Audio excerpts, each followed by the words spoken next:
So let me begin. कितने जनों के पास आज अभी अपना सेलफोन है या इस्तेमाल करते हैं?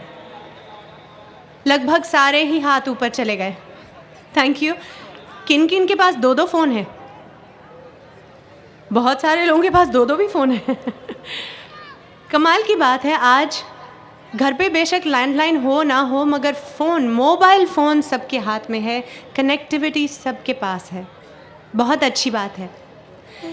मैं बात करने से पहले आपसे इतना कहना चाहती हूँ, मेरा किसी भी सेल फ़ोन कंपनी से कोई बैर नहीं है, कोई लड़ाई झगड़ा नहीं है, मेरा कोई लेना देना ही नहीं है उनसे। और मैं आज यहाँ पर इसलिए नहीं आई कि मैं आपसे कहूँ कि आप अपने सेल फ़ोन है ना उठा के फेंक दीजिए, बिल्कुल नहीं, क्योंकि मेरे पास भी सेल फ़ोन है और मैं उसे इस्तेमाल करती हूँ। मैं आपसे सिर्फ आपका ध्यान सिर्फ एक ऐसे एस्पेक्ट पर लेकर जाना चाहती हूँ जो कि है रेडिएशन। उसके बारे में थोड़ी सी जानकारी ज़रूरी है, क्योंकि आप सब के पास एक मोबाइल फ़ोन है। तो आज मैं आपको ये रियलाइज़ करवाना चाहूँगी कि जो EMF यानी इलेक्ट्रोमैग्नेटिक फील्ड रेडिएशन है, वो आपकी सेहत पर बुरा असर कर सकती है। और दूसरा कि आपका ये जो मोबाइल फ़ोन है ना, ये एक खिलौना नहीं है। वर्ल्ड हेल्थ ऑर्गेनाइजेशन, जिसको हम सब मानते हैं, पूरी दुनिया उसकी तरफ देखती है कि वो क्या कहते हैं, कुछ सालों पहले उन्होंने कहा कि there is no substantial proof कि इससे कोई बुरा असर हेल्थ पर पड़ता है।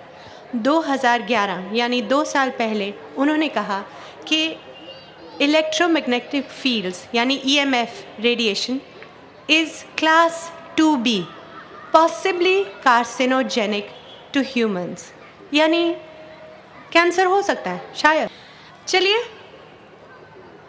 सेल फ़ोन के बारे में बात करते हैं, जो आप सबके पास है। I am sure a lot of us don't even know कि सेल फ़ोन चलता कैसे है। बहुत सिंपली आपको समझाऊंगी कि आपका ये जो सेल फ़ोन है ना, ये बैटरी पर चलता है। यहाँ से जब आप एक कोई नंबर घुमाते हैं तो इस बैटरी की वजह से, इस टेक्नोलॉजी की वजह से हवा में एक लहर जाती है, और वो लहर जाती है एक एंटेना के पास। वो एंटेना इसे स्विचिंग सेंटर पर भेजता है, और वो स्विचिंग सेंटर रिकग्नाइज़ करता है कि ये कौन से नंबर से आया, कौन से नंबर को ढूंढ रहा है, और वो एक और ऐसी हवा में लहर छोड़ता है जो कि जिस फ़ोन को आप ढूंढ रहे हैं, जिस नंबर को ढूंढ रहे हैं, उसके सबसे करीब हो। और फिर वो एंटेना दूसरे फ़ोन को जोड़ता है हवा में लहरों के द्वारा। आप उसकी ताकत और उस लहर की स्पीड ज़रा इमेजिन करिए। तो मेरा यही कहने का मतलब है कि ये जो सेल फ़ोन है ना, ये बहुत ही फैंटास्टिक पीस ऑफ टेक्नोलॉजी है। और ये कैसे चलती है? रेडियो वेव्स पर। अब ये रेडियो वेव अलग अलग किस्म के होते हैं, अलग अलग फ्रीक्वेंसीज़ के होते हैं। बहुत सिंपली, अगर वो आराम से लहर जाती है तो दैट्स अ लो फ्रीक्वेंसी। अगर वो ज़्यादा ऊपर नीचे लहरा कर जाती है, दैट्स अ हाई फ्रीक्वेंसी। अब जो सेल फ़ोन इस्तेमाल करते हैं ना रेडियो वेव्स, वो माइक्रोवेव्स के रेंज में हैं। यानी सेल फ़ोन की जो रेडियो फ्रीक्वेंसी है वो माइक्रोवेव से मिलती जुलती है। आपके घर में माइक्रोवेव है? Microwave oven? अरे चलिए, अच्छा हुआ। अरे एक जन के घर में है, मगर ज़्यादातर नहीं है, अच्छी बात है। आप कभी गए होंगे किसी स्टोर में, कुछ ब्रेड खरीदी होगी, कोई सैंडविच ख़रीदा होगा, और आपने कहा होगा जल्दी से इसे गर्म कर दो। वो लोग एक माइक्रोवेव अवन में आपके सैंडविच को डाल देते हैं या आपकी कड़ी को डाल देते हैं गर्म करने के लिए।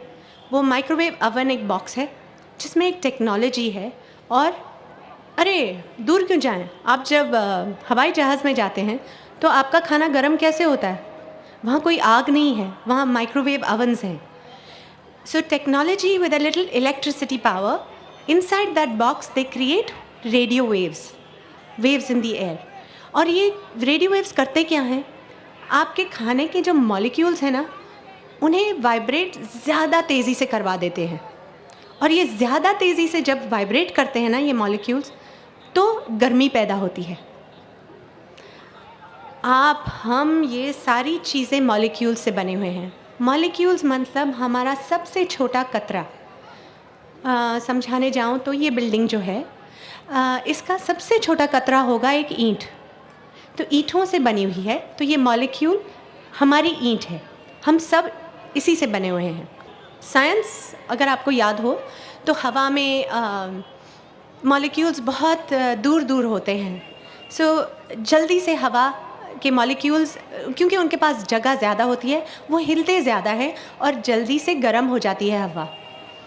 अगर आपके पास कोई लिक्विड हो तो उसमें भी मॉलिक्यूल्स होते हैं, but they are less tightly packed, मतलब फिर भी दूर दूर होता है, लहराते हैं। और ये लिक्विड भी अगर आप थोड़ा सा उसको गर्म करने की कोशिश करें, वो मॉलिक्यूल्स ज़्यादा हिलते हैं, जल्दी से हिल जाते हैं और ये जल्दी गर्म हो जाती है। अगर कोई सॉलिड चीज़ हो तो उसमें जो मॉलिक्यूल्स होते हैं वो बहुत टाइटली पैक्ड होते हैं, उनके पास जगह नहीं होती मूव करने की। सॉलिड्स, कोई भी सॉलिड चीज़, तो इसलिए वो जल्दी से गर्म नहीं होते। अब माइक्रोवेव ओवन में आपने कभी ये देखा होगा कि जो आपने जिस खाने की प्लेट को रखा और उस पर खाना रखा, खाना जल्दी से गर्म हो गया क्योंकि वो कोई कड़ी थी या कोई सॉफ्ट सा सैंडविच था, मगर जो प्लेट डाली थी वो उतनी जल्दी से गर्म नहीं होती। और आप शायद आपको, आपके क्योंकि घर में नहीं है, तो आपको ये भी बता दूं कि जब माइक्रोवेव ओवन किसी को बेचते हैं ना, तो उसके साथ गाइडलाइंस होती हैं कि जब आप माइक्रोवेव ओवन को ऑन करें तो आप उसको ऑन करके उसका दरवाज़ा बंद करके आप पीछे हट जाएं, और जब वो माइक्रोवेव ओवन ऑफ हो जाए आप थोड़ा सा रुकिए और फिर आगे जाकर उसे खोलिए और थोड़ी देर के बाद अपना हाथ अंदर करिएगा खाना निकालने के लिए, क्योंकि उसकी गर्मी इतनी अंदर होती है। और वो कहते हैं कि गर्भवती अगर औरत हो तो उसे तो उसके पास आना ही नहीं चाहिए। तो मैं आपको ये बात मैं आगे जोड़ूंगी, मगर इस वक्त इतना ही स्ट्रेस करूंगी कि जो सेल फ़ोन की रेडियो वेव्स है ना, वो माइक्रोवेव की रेंज से सबसे ज़्यादा मिलती जुलती हैं। चलिए अब आते हैं कहानी पे, यानी सेल फ़ोन और उसके एंटेना। तो एंटेना को ज़रा एक्सप्लोर करते हैं। ये जो एंटेनास लगे हुए हैं बहुत जगहों पे हैं, लोगों के घरों के ऊपर हैं, लोगों के घरों के बाहर हैं, लोगों के घरों से जुड़े हुए हैं। अगर किसी और देश में जो कि डेवलप्ड नेशन माना जाता है, आपको ऐसा दृश्य कभी नहीं दिखेगा। अब हम देखते हैं कि एक सिंगल एंटेना क्या होता है। ये जो सफ़ेद चीज़ जो ट्यूबलाइट की तरह दिख रही है ना, ये एंटेना है। जिसके ऊपर ये माउंटेड है वो तो एक टावर है या एक सपोर्ट सिस्टम है। एंटेना वो सफ़ेद एक जो ट्यूबलाइट की तरह दिख रहा है, वैसा स्ट्रक्चर है। But I shouldn't confuse you, it's not a tubelight, it's just looks a little similar. अगर मैं एंटेना हूँ तो मेरे सामने सबसे ज़्यादा वो रेडियो वेव्स आएंगी। यहाँ मेरे साइड पे जो लोग बैठे हैं ना, यहाँ पर खड़े हैं और वहाँ पर बैठे हैं, वहाँ पर कम होगा।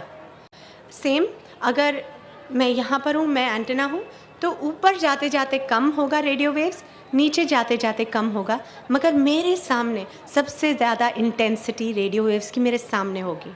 और जैसे एंटेना से दूर जाते जाएंगे ना, तो ये रेडियो वेव्स कम होते जाएंगे। अच्छा, अब इसमें इंटरेस्टिंग बात यह है कि अगर आप इस एंटेना में इलेक्ट्रिसिटी यानी पावर आउटपुट ज़्यादा डाल देना, तो ये ज़्यादा इंटेंसिटी से काम करता है। तो यहाँ से जो एंटेना से रेडियो वेव्स निकलती हैं वो और भी ज़्यादा होती हैं। और अगेन जस्ट रिपीटिंग कि जितना आप दूर जाएंगे उससे उतनी वो रेडिएशन कम होती जाएगी। हमने ये सुना है कि, और सुना ही नहीं, ये सही है कि ये जो एंटेनास है ना, ये दिन रात चलते हैं, सुबह शाम पूरी रात चलते हैं, क्योंकि आप सबको कनेक्टिविटी चाहिए। किसी का मन हो 2 बजे रात को फ़ोन करने का, तो आप तो गुस्सा हो जाएंगे अगर आपकी कॉल कनेक्ट नहीं हुई। तो कंपनीज़ को ये ऑन रखना पड़ता है 24/7। जब ट्रैफिक ज़्यादा होता है, कुछ ऐसे दिन के समय होते हैं जहाँ पर ट्रैफिक ज़्यादा होता है फ़ोन कॉल्स का। उस वक्त कंपनीज़ इसमें 4 गुना ज़्यादा तक पावर आउटपुट डाल सकती हैं और इधर से ज़्यादा इंटेंसिटी रेडियो वेव्स की आ सकती है। तो जो लोग जिनके घर इस एंटेना के सामने हैं, उनका क्या होता होगा, ये समझने के लिए मैं आपको एक उदाहरण देती हूँ। अगर यहाँ पर एक पार्टी चल रही है और यहाँ पर म्यूज़िक चल रहा है और अगले मैदान में और उस घर में वो बोले, अरे आप लोग तो बड़ा एंजॉय कर रहे हो, हमको भी ज़रा म्यूज़िक सुनने दो, तो ज़रा बढ़ाओ ना म्यूज़िक। तो हम क्या करेंगे, यहाँ पर अपनी वॉल्यूम ऊंची कर देंगे ताकि वो वहाँ पर सुन सके। बहुत अच्छा होगा, वो वहाँ से मैसेज भेजेंगे, हाँ हाँ हम भी एंजॉय कर रहे हैं, हम भी डांस कर रहे हैं। मगर जो लोग यहाँ हैं उनका क्या हाल हो जाएगा, वो तो बहरे हो जाएंगे। तो अगर आपका घर अगर एंटेना के सामने है तो थोड़ा सा सतर्क रहिए। ये वाइब्रेशन से, ये रेडियो वेव से अगर आप उसके सामने हैं दिन रात, एक दिन में शायद ये असर नहीं होगा, मगर कुछ ज़्यादा समय में हो सकता है आपकी नींद खराब होने लग जाए, आपको सर दर्द होने लग जाए, आपको थकान महसूस हो, आपके कान में कोई अजीब सी आवाज़ आने लगे, ये सब हो सकता है। अब सेल फ़ोन जो आप सबकी पॉकेट में अभी अभी पड़ा हुआ है चलिए, अब ये सेल फ़ोन कैसे काम करता है? आपको लगता होगा अभी आपके पॉकेट में पड़ा हुआ है तो ये काम नहीं कर रहा है। नहीं, ये बहुत काम कर रहा है, ये अपना काम कर रहा है। ये हर 40-50 सेकंड में एक रेडियो वेव भेजता है, एक बीम भेजता है अपने नज़दीकी एंटेना को। मैं यहाँ हूँ, मेरे को ढूंढोगे तो मैं यहाँ हूँ। जिन फ़ोन्स पे वाईफाई है और डेटा डाउनलोडिंग होती है, वो तो ज़्यादा ही काम कर रहा है, वो तो सारा टाइम ही काम कर रहा है, क्योंकि उसको सारा टाइम मेल्स आ रही हैं, कोई मैसेजेस आ रहे हैं, व्हाट्सएप आ रहा है। That is an even busier phone, it's a very smart phone.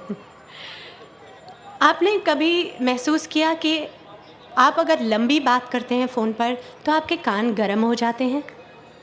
आपने कभी महसूस किया? आप हाथ ऊपर कर सकते हैं, मैं भी जानना चाहूँगी।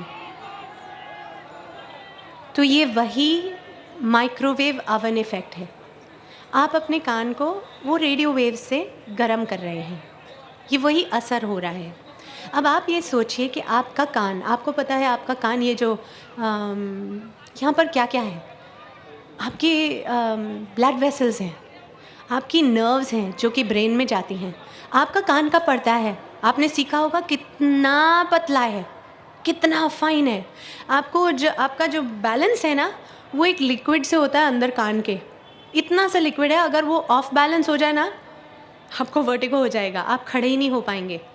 आप उस कान पे ये फ़ोन लेकर यहाँ चिपका देते हैं, लंबी बातें करते हैं, वो कान गर्म हो जाता है। वो सारे जो लिक्विड्स हैं, जो सॉफ्ट टिश्यूज़ हैं, उन पर बहुत जल्दी इन वाइब्रेशंस से गर्मी पैदा हो जाती है। अब भगवान हमारे हैं ना, वो बहुत ही दयालु हैं। हम बातें करते हैं, उसको पका देते हैं और फिर हम हटा देते हैं, तो उस समय हमारे कान की रिपेयरिंग हो जाती है, हम ठीक हो जाते हैं। फिर हम लेते हैं और हम इतने क्या कहें थॉटलेस हैं, हम फिर से उसी कान पर फ़ोन लगा देते हैं।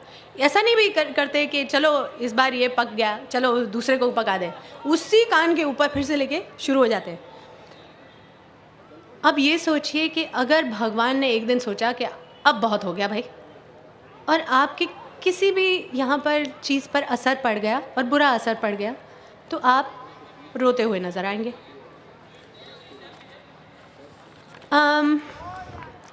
किन किन जनों ने आईफोन का मैनुअल पढ़ा होगा? सबके पास फ़ोन है, मैनुअल पढ़ा है, इंस्ट्रक्शन मैनुअल। मैंने भी नहीं पढ़ा था, कोई बात नहीं, अब पढ़ने लग गई हूँ, सब कुछ पढ़ने लग गई हूँ। उसमें आईफोन मैनुअल में लिखा है कि अपने बॉडी से 1.5 सेंटीमीटर पर फ़ोन रखिए to ensure exposure levels remain at और below the maximum levels. BlackBerry के मैनुअल में लिखा है distance of 15 mm between your smartphone and your body while the smartphone is transmitting. और आप और मैं फ़ोन अपने कान पर बिल्कुल चिपका देते। चलिए, ये सबसे इम्पॉर्टेंट पार्ट है। आप में से कितने जन अपने बच्चों से कहते हैं, चलो बेटा मम्मी से बात करो, पापा को हेलो करो, अंकल को हाउ डू यू डू कहो, और फ़ोन दे देते हैं उन्हें। आप सब इसे बहुत ध्यान से सुनिए। हम सबको पता है कि जब बच्चे पैदा होते हैं तो उनका ये स्कल, ये हमारे जो सिर की हड्डी है, बहुत पतली होती है, सॉफ्ट होती है। जैसे ही बच्चे बढ़ते जाते हैं तो ये स्कल और थिक होता जाता है, दृढ़ होता जाता है। और जब हम अडल्ट हो जाते हैं 20, 21, 22 के ऊपर, तो ये एकदम ऐसा थिक हो जाता है स्कल, और कोई डॉक्टर तो कहते हैं it's like a cement sheet to protect your brain. तो अब सोचिए कि जब आप अपने बच्चों को, छोटे बच्चों को फ़ोन देते हैं तो ये जो रेडियो वेव है ना, ये कहाँ चला जाता है? ये उनके इस कान से उस कान तक, it goes through their brain, it goes through their body, और वो बहुत नाजुक हैं अभी। हम तो अपनी ज़िंदगी थोड़ी बहुत जी ही लिए, और तब ये फ़ोन्स आ गए। आजकल जो ये छोटे छोटे बच्चे हैं ना, इनकी पूरी ज़िंदगी आगे है इस टेक्नोलॉजी के साथ जीने के लिए। ये रेडिएशन पिछले 10-15 साल में it has exploded. The amount of radiation pollution today is much more than it was 5 years, 10 years ago। तो इन बच्चों का क्या होगा आगे जाकर? करीब 100 साल पहले स्मोकिंग कोई 1-2 जन करते थे। फिर कुछ नंबर्स बढ़ने लगे, लोग उसे अपनाने लगे। स्मोकिंग, पहले सिगार होता था, फिर सिगरेट होने लगा, और फिर कोई 50 साल पहले एकदम से दुनिया में, पूरी दुनिया में एक लहर हो गई, एक फैशन हो गया कि सब लोग स्मोकिंग करने लगे। और ये बिज़नेस इतनी बढ़ गई कि हर एडवर्टिजमेंट, हर होर्डिंग पे सिगरेट कंपनी की एडवर्टिजमेंट होती थी। The youth of the country, of the world started smoking. It was fashionable, it was hip, you wanted to belong। और तब कोई छोटी सी आवाज़ ने ये कहा कि ये सही बात तो नहीं है। उस वक्त, क्योंकि ये बिज़नेस इतना बड़ा था, उस छोटी सी आवाज़ के ऊपर एक पाँव रख दिया और दबा दिया उसको। फिर कुछ साल गुजर गए, फिर वो आवाज़ें फिर से शुरू हो गई कि ये बहुत सही बात नहीं है, इसमें कुछ हानिकारक है। ये बढ़ने लगी और वो बिजनेसेस, अवेयरनेस बढ़ने लगी। People started experiencing the downside of smoking, the health effects, and then slowly कोई 15 साल पहले गवर्नमेंट ने बैन कर दिया स्मोकिंग इन पब्लिक स्पेसेस। फिर बैन कर दिया, एडवर्टिजमेंट नहीं होगी। कहने लगे पैकेट के ऊपर smoking is injurious to health. अब कहते हैं स्मोकिंग किल्स। 20 साल पहले कोई एक जन होता था 100 के बीच में जिसके पास एक फ़ोन होता था। आज 100 लोग होंगे और 150 फ़ोन हैं। तो पहले वर्ल्ड हेल्थ ऑर्गेनाइजेशन कहती थी कि नो सब्सटेंशियल प्रूफ। अब 2 साल पहले वो कहने लगे कि possibly carcinogenic to humans, class 2B। तो मैं आपको यही कहना चाहूँगी कि ये बहुत ही कमाल की टेक्नोलॉजी है, मगर इसे ज़रा रिस्ट्रेन के साथ यूज़ करिए। Use technology to your advantage. Don't let technology ruin your life. Don't let it overtake your life.